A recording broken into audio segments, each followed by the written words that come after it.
banned, you know, always banned on red side, especially in the LPL where EDG hails from. But recently has been nerfed a little. Just a lot more stronger champions have come up, risen to the top. So Kalista traditionally not banned on red side. Bangkok Titans still a fan of it. Yeah, that's interesting too, because I do expect Lloyd to go with an AD carry that is very strong in the laning phase and try and play aggressively. But how do you play aggressively on Deft and Mako? They're probably the masters of just... You never know until you try, Crepo. Yeah, that's true. Well, you're the support player, huh? Well, we do have a Mordekaiser ban there as the last one from Bangkok Titans. Lulu on the side of EDG, fairly standard there. And Amazing Jay, he's going to go through a bunch of champions. He will settle on Gangplank.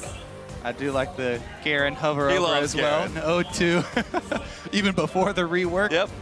But yeah, Amazing Jay looks like he's going to pick up the flex pick for his team. It could go to him. He could keep it. They obviously have already shown that Pond will play it in the mid lane as well. Yeah, definitely being able to flex that Gangplank is important because there are counter picks available, like the Riven. Even Fiora does well because you can repost a lot of the damage that he puts out with the barrels and prevent, you know, the big chunky that he can do in lane. Having the ability to flex that just gives you so many options. Yeah. Titans now, Braum has to be picked up in early rotation if you do value the patch you're playing on. It's just such a strong support here, so I wouldn't be too surprised to the Titans pick that one up, but plenty of options here with about 15 seconds left for the Thai side. Running out of time though, and you know, like you mentioned, EDG already have a strong first pick, and they are going to go Rek'Sai Braum as their next two. Yeah, 007, good versatile jungler here. He also has been able to use Rek'Sai very effectively for early game pressure, not only going for ganks, but as well setting up some good counter ganks. So definitely paying attention to his minion waves for his early laners.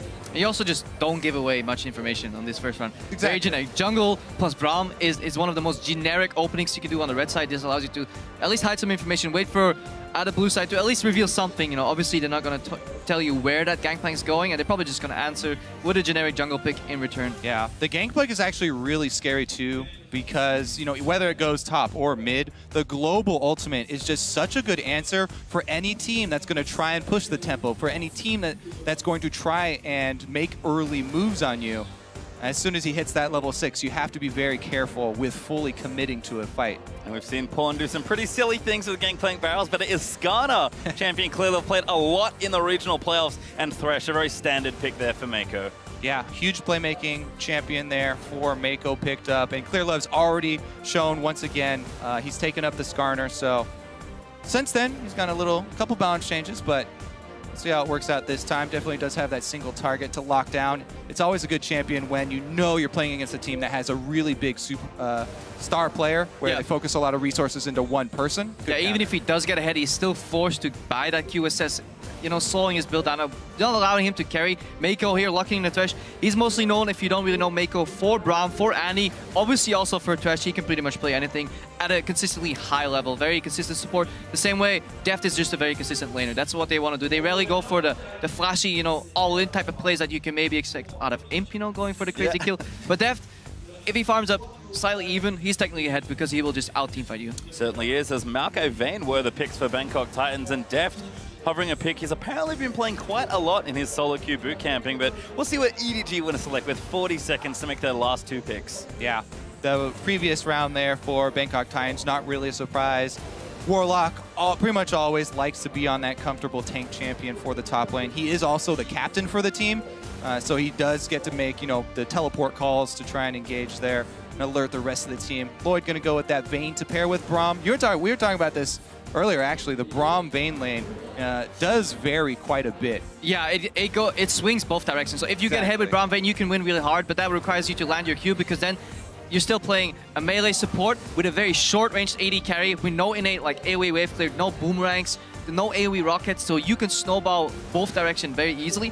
Whereas if you look at here, Deft and Mako, what they pick up, very defensive support that can play at range. Most of the supports that can play at very high range in teamfights can actually go for an early Zeke's. Combine that with 2-item Jinx. Those are AoE 100% crit rockets in teamfights after you focus down the tank. And then you have Darius to clean up. Just so much damage. Plus, I love the Thresh Skarner combo. Once they hit 6, both around the similar time, you get the Lantern in for an immediate Skarner ulti on the Vayne, and you're just you're not unlucky is, I guess, the term that you guys like to use. That's the ear term, unlucky. But if you look at the team comp here for EDG, first thing you see is so much physical damage, and usually that is a worrying trend. But overall here, those AoE crit rockets you can get from Zeke, that allows you to just do so much damage that armor doesn't really matter. You have armor penetration passively on that Gangplank barrels as well. Slightly nerfed right now, 40% just, but overall, there should still be plenty of damage on the side of EDG. Yeah, there is that. That definitely does clear up the build path for Warlock, though. Yeah, frozen hard boys. He knows. Yeah, he knows exactly what he's going to do with this now, guy.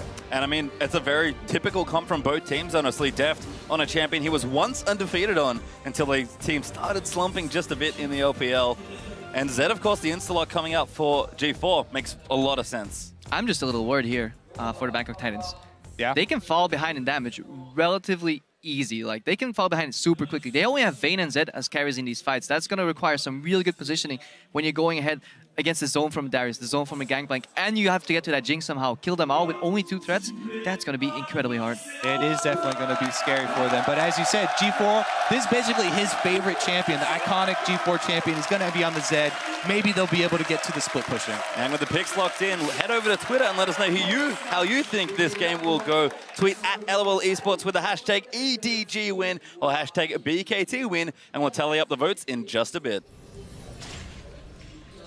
And it looks like we are going to be getting ourselves onto the Rift as Z2's teams take to the World Championship stage for the first time here in Paris. EDG over on the left, your blue side for this game, and the Bangkok Titans, a wildcard team, over on the red side. All right, let's see how quickly they get out to start and capture these spires for Clear Love. Yeah, a little mini game added now that Skarner got into the game. You can start on the ones in the river and collect them immediately and still get back to a normal jungle start.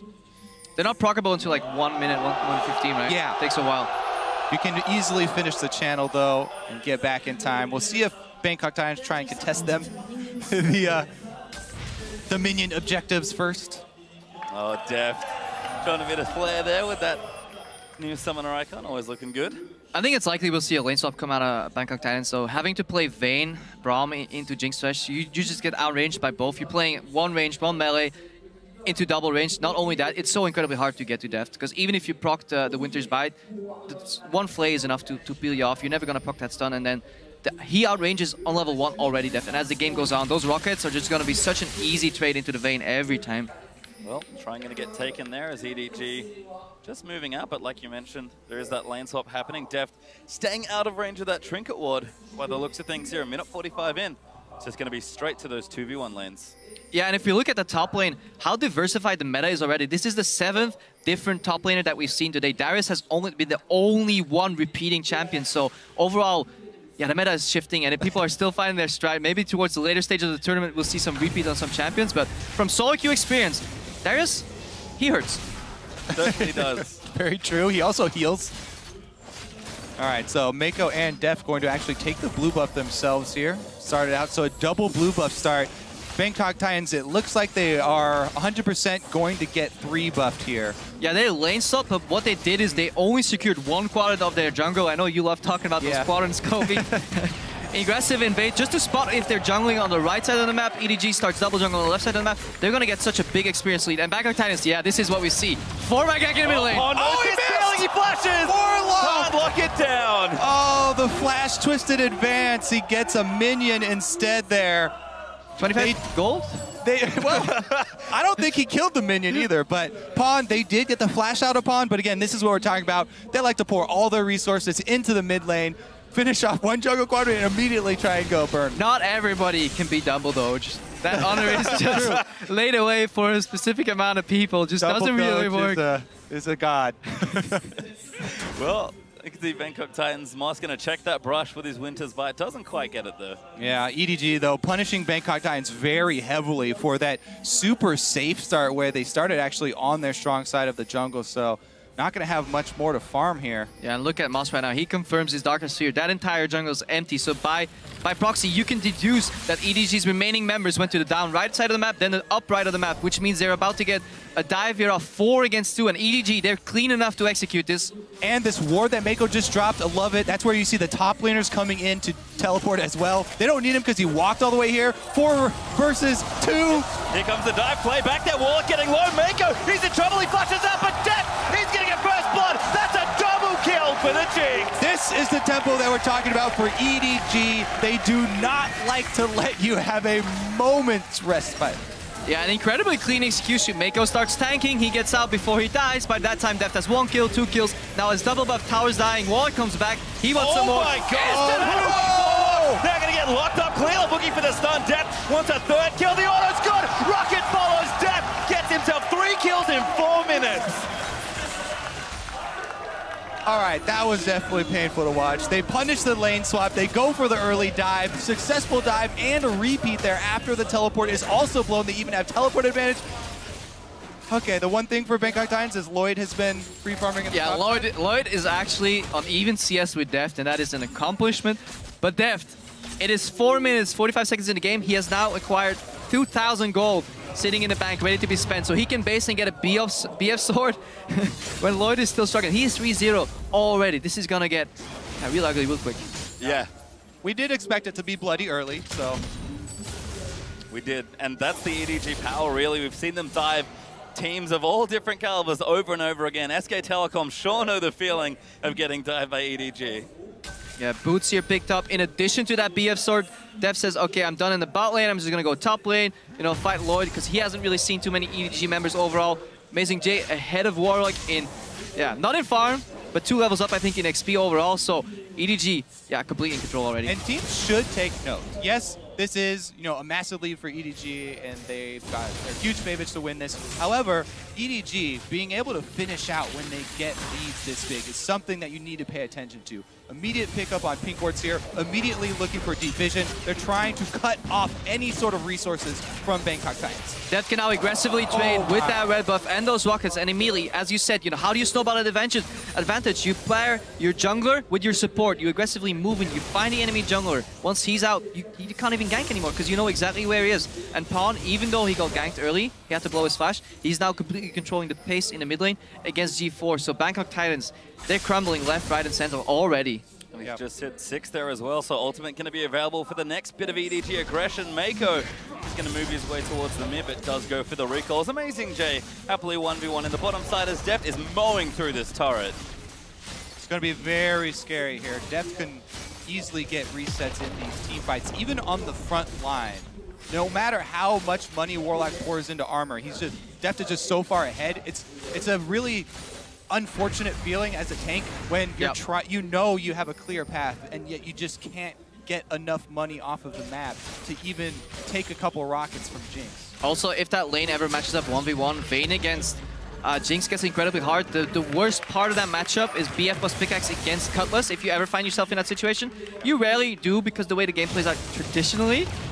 But after a 3-0 Jinx start, there's no trading you can do. Jinx completely outrages you. Mako comes in, Lantern. Again, ulti up from Pawn as well. G4, good dodge there, but the exhaust is out from Pawn. Cleared up, follows in, looks for the stun. Ulti up from G4 is going to try and save his life, but a Chomper's going to give Death his kill number 4. And look how quickly they go to the mid turret here. This one will be knocked down pretty much effortlessly. Nobody from Bangkok Titans can come up to rotate and try and defend with Rek'Sai here, so she'll probably be on her own, and that's going to be another outer turret for EDG fairly shortly here. Actually, they're not even trying to pressure it unless they leave Deft there. Clear left with eyes for bottom lane. And they're probably just not used to being this far ahead this early overall. They've done it before. We talked about the Besiktas game. Well, we'll keep track and see if they actually hit that they mark. can beat that record. But yeah, overall time trials. Time trials. They're playing against EDG's Ghosts, in those map races. But overall, EDG, they don't extend these laning phases either. Like, they choose to go move Deft away from that bot lane and then go top for some more pressure on the tower. They don't really play the solo queue game where they keep going 2v2 and try smashing each other just for a kill and then base. So they're really playing the map right now. They went for a tower. Deft, kind of afraid whether Moss is in there or not, because Mako was roaming before. Now Mako comes back, and that should be a very, very easy 2v2 here. Safety net is back here for EDG. They're up 3,000 gold already, 8.5 minutes in. Now, hard mode is to look at this and try and find the way for Bangkok Titans to try and get back in this. And they do have at least the Brutalizer completed here for G4. He is stuck in mid lane right now. They also, it's going to be very hard for them because they don't have a lot of vision to work with. That was well executed. But, yeah. Moss getting poked out here. He actually needs to save that shield somehow. That is going to go in. Looks like Slow is going to miss. No ulti out there from Def. They'll give it up this time, but pressure really on in the bottom lane. The only way he's going to win that trade is if he can save the first hit on his shield for the Jinx ultimate to negate that damage, because otherwise they're never going to win 2v2. But yeah, he gets zoned out immediately. Yeah. G4 putting some pressure on Pawn here, but eats an orange. Yeah, I was going to start talking about G4 roams, but again, Pawn is on Gangplank. He has the ultimate ready, so he can even answer that roam. And just sending the ultimate is actually enough to turn the tides since EDG are so far ahead. So, and since their top lane jungle combination from the Bangkok Titans, here 007X and Wallet are just so low damage, if they fall behind, it actually gets quite scary to gank Darius. He can take you out 2v1, especially with the reset mechanic on that ulti. So, Pound ulti coming in. Yep, going back G4, looking to try and get out of it. Clear of ulti, no Mako follows in with a hook. The damage is down. Ulti's used, but Pawn's going to get the kill. This may very well be the first perfect game here at Worlds. Fnatic, they were close. They were 1 kill away in their first game today. So if EDG can avoid dropping a tower, maybe that's what they're playing for now. Instead of just playing for the victory, they want a perfect game. Just cancel some recalls there. Need some more AD for that to work. And you see Def. Canceled recalls are very important at this stage, though. Even a couple seconds here. That's probably going to buy them Dragon. Yeah, again, more tempo, more objectives. But Def, this is something we see a lot in the LPL. Even when ahead, these guys like buying average blades. These are like their insurance. If somehow something goes wrong, at least I'm getting GP10. I'm not sure if I agree with it in every situation, but true definition of avarice there. Certainly is, as Dragon #1 is going to go to EDG, forcing them away with that ult from Def just to make sure Bangkok Titans couldn't get there. And again, the lead continues to build here for the LPL team. All right, let's see how Bangkok Titans are at setting up defensive warding now, because that is the emergency mode you have to go into. Yep. Try and set up defensive wards in your jungle. Uh-oh, here goes J though. He's going to trade on Maokai. He is Maokai though, so... Relatively tanky. Amazing J came out of late swap, only has some assist, only the phase completed so far, so... Warlock should be relatively... But look at the position of that wave also, it's pushing backwards. So EDG controlling waves, trying to find out where the enemy jungle is, not making any rash decisions. They don't need any of those fancy outplays. Generally, all their kills have come from outnumbering their opponents. Generally, reading the map and then making that play. Exactly. When you're this far ahead, all you really need to do is continue to pressure all 3 lanes because you're stronger in all 3 of them, and ward up the jungle so that Bangkok Titans can't move from lane to lane and can't farm anywhere. Basically, you want to cut off any way for your enemy to farm. Yeah, you just starve them out, especially if they do manage to sneak past you and get a numbers advantage somewhere on the map. You can simply cross-map them. Take a tower somewhere else, take some jungle camp somewhere else, and it's incredibly hard to get out of that Stranglehold.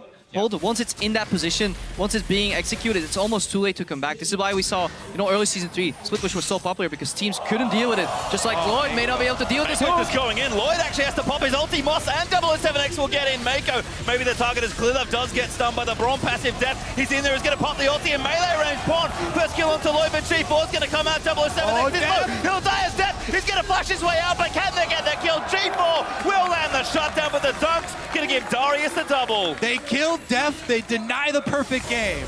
But G4's trapped under... Oh, flash! Gets himself to safety, but EDG are not done. They'll plow straight through mid lane. Yeah, G4 gets that kill, prevents himself from becoming G04, gets at least 1 kill. Perfect game denied. But 8,000 lead on the board already. To match that gold lead that they had in earlier Wildcard Teams matches, they need to get roughly 9,000 gold in the next 5-6 minutes, so it's going to be hard to break that record. The time trial is on, is what Crippo is saying, as EDG will back off. Going to spend some more of that money. You can see their items are massive already. Def close to the Infinity Edge. Side turns completed for both support and jungle, as we have a replay. All right, so Mako drops the ward, has sight, lands the hook and play combo. And here comes the entire party. What a good Gangplank ultimate as well, cutting off the retreat there. Yeah, look at Def though, into the middle of the fight. Because it forces Lloyd forward. Def knows if he gets a reset and some damage, they're going to win this fight regardless. He doesn't have to survive this fight for it to be a big win for EDG. And look at the damage that are still alive. Even if Def falls, we still have a Darius, with the ulti. We have Pawn on the Gangplank that can even win 1v2s later on with those barrels. So there's so much Def coming out. Yeah, at that point, they're just looking for more people to commit to the fight. Yeah. And Black Cleaver done for Darius. Trinity Force done there, so that damage certainly online now for Edward Gaming. And that's the way you really play that Darius. Early armor penetration from the Black Cleaver, and then you just go tanky. You get Dead Man's Blade, and you basically become unkillable in addition to having very high base damage on your abilities. and armor shred on top of that, it becomes such a hard task to deal with. You just have to kite him. That's all you can do. All you can try. And the armor shred is even just like icing on the cake for Darius. Like Black Cleaver is the one-stop shop to best item that you can rush for him. The movement speed for all the bleed damage that keeps ticking, and it has health, it has cooldown reduction.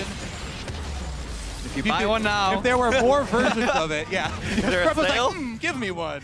Well, tower does fall in the bottom side as EDG knocked down 5 of Bangkok Titans' turrets. 8-1 up in kills, continuing to spiral ahead in gold. Almost 10k ahead as 007X he's found Amazing J, but Amazing J will stand and fight. Paul's going to help him out. The ulti's good. Looking for the dunk. Apprehend. Does find and he gets the kill. 1v2. And this is exactly what we feared. Hang on. Mus is getting caught again. Hooked up there by Skarner. Pawn's going to ride in, and that's another killer's death. Barely misses the secure. And this is exactly what we feared in Champs. Like, yes, they have a lot of tanks against a one-dimensional team composition, but they can run out of damage if they fall behind, and they were so prone to falling behind, especially after that missed 4-man gank in the mid lane on Pawn. Yeah, you can know that the smart decision is to just buy armor, and you can know your path all you want, but if you don't have any money to spend on armor, then it doesn't matter. He's only got Ninja Tabby. That is literally all he has. He wishes he had a Frozen Heart, and this is the danger. Ganking a Darius 1v2 is already tricky. Having Pawn's global ulti come out on top of that is just, that's adding insult to injury overall, and Bangkok Titans is in an incredibly tough position right now, over 10,000 gold behind, and it's only 15 minutes in. But it was to be expected. They're going out against a powerhouse coming out of LPL region. You know, many people would have rated them the best team in China if it wasn't for LGD's rise at the end and EDG's minor slump, or decent slump at the end of the season. And EDG on track for fastest game ever. I believe their record is 20 minutes and 14 seconds against Royal Never Give Up in the LPL. So those time trials we talked about could also be here as Clearlove's going to face check Moss. Deft firing away with his IE now, and Moss has to pop the shield up and run away. Yeah, bold move to venture out into the jungle here, and it looks like they do get snared. No follow though, just going to do some extra poke damage there with the rockets. Dragon up in 15 seconds. Deft has a red elixir. EDG very ready to fight for this dragon. And that average blade on Deft already paid out 230 gold.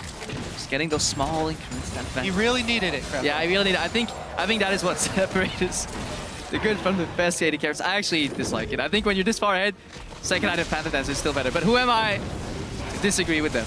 Well, EDG are going to start up this dragon, and it looks like Bangkok Titans are just going to try and collect some farm. Difficult to challenge here, maybe even impossible, as they will pick it up, and this game is only getting further and further out of reach. All right, let's see how EDG try and close the loose here. Again, they've just constantly been keeping up the deep vision. Now they're going to try and keep... Uh-oh. Nice little Han combo. does get caught, though. Yeah, G4 coming in. The exhaust is down. He's going to ride the Lantern out to safety. Ulti will proc, but it's not enough damage. And that GP ult almost kills him. What Deft? Gonna snipe him off with the rocket. Lloyd pumps a heal to run, but Clearlove, he wants blood. And he's going to now look for 007X. Clearlove will ult anyone that he can take. He doesn't care if it's the front line. If he grabs you... Oh, Mako! Moves them back into the box as Clearlove collects it. And this would be the perfect time to test out those new emotes. Overall, especially when Pawn escaped there on the Lantern riding away. I really do love the team spamming emotes. I'm actually waiting for one of the really trolly players to take the emote of the opposing team. And start That's the next level emote strategy. You can even use them when you're dead, I believe. So that's, even from the grave, you can contribute to a pleasant viewing experience. Well, that's great for you, Crepo. That's how I found out. You know, I do die a lot. 18 minutes, first inhibitor goes down. EDG, yeah, 13,000 gold now. I hate to break it to you, but I have been informed that the refs are not allowing them to take the other team's emote. So we'll keep it clean. You can only use sportsmanlike. Pride in your own team. Well, they've shown a lot here, have EDG. As the minute hit does go down, Bangkok Titans going to struggle to keep Edward Gaming out of their base at this point. Just so many items. Giant's Belt for Amazing J. More tanky items out for Clearlove. A Brutalizer for Pawn. The static shift completed for Deft. And it's just a couple Blade of the Ruined Kings on the other side. Yeah, and we touched about how one-dimensional the damage coming out of EDG was, but if you look over, Vayne and Zed, the only two carries, the only two threats on Bangkok Titans are also just, you know, either 80 damage and a hit of 2 damage. That is if Vayne actually gets 3 attacks off, which is getting increasingly more difficult as these fights progress. So right now, even those bruisers stacking armor, they become so difficult to kill. Yeah, and you already touched on the armor shred from Darius. Gangplank has his own built-in armor shred as well, so Jinx doesn't care because she has like a full item up on anybody else in the game. Mr. Flay, he'll land the hook though. Clearlove gonna follow in. Wow, Pawn's ulti sets it up as Def snipes it with a zap. High accuracy this game from Mako on the death sentences so far. Even And the flash ones. yeah, and if you, Mako fantastic Thresher overall, really in his element right here. But if you look at EDG, the amount of assists that most of these members have, that indicates that they've been playing a very team-oriented game where initially they just want to outnumber people. They haven't been beating anybody 2v2, 1v1 straight up because they don't have to. Crowd is a big Mako fan here, chanting his name, always fun to be. Well deserved. A high kill participation on most members here. Finally, Clearlove finds G4. Trouble now as Def just kills him before the ulti can even pop. EDG now going to funnel into that base, look for more kills, but they'll be more than happy to take another inhibitor. All right, inhibitor number 2 down. They're going to go for Nexus turrets next. And Def is just looking to end the game. We talked about it, 20 minutes 14, I believe, so they might be on the clock here to try and race it. Don't know if they can do it, but the Bangkok Titans are going to try and keep it in. The ulti's out. Good block there from Moss. And you can see the pings on Baron. EDG, they do love themselves an early Baron. Yeah, look at those pink wards. 5 pink wards, 1 in each corner. It's like a pentagram. Yeah, complete vision control. And yes, okay, EDG is super far ahead, so, you know, so those pink wards aren't as impressive. But if you're gonna follow EDG throughout the entire tournament, hang on, surrender. Yeah, and that's the surrender for Bangkok Titans. The Baron could not be completed as EDG in style take their first game here in Paris. Yep, well deserved. Mako with some big plays from the very beginning of the game, actually, outplaying a lot of the lane swap and continuing into the jungle, keeping up the pressure that we were looking for. Yeah, I just love the level 1 strategy here. It almost had no downfall, even if they found, you know, if Mako and Def found the opposing top lane jungle duo jungling, then it could still be an even game from then onwards. But if it works out the way they did, Bangkok Titans, they wanted the lane swap so badly that they forgot to think about jungle quadrants at all. They just started on one side of the map. They got completely 3-buffed, 3-quadrant jungled almost. So that was so hard to come back from. And the Bangkok Titans, they knew what they were up against. That's why they kind of went for this super risky, everybody go mid, we're going to try and flash Twisted Advance to make something happen. And it he hit him in it. Stumbled. Yeah. Well, the 4-man gank in mid lane's a very common occurrence in the LPL as well.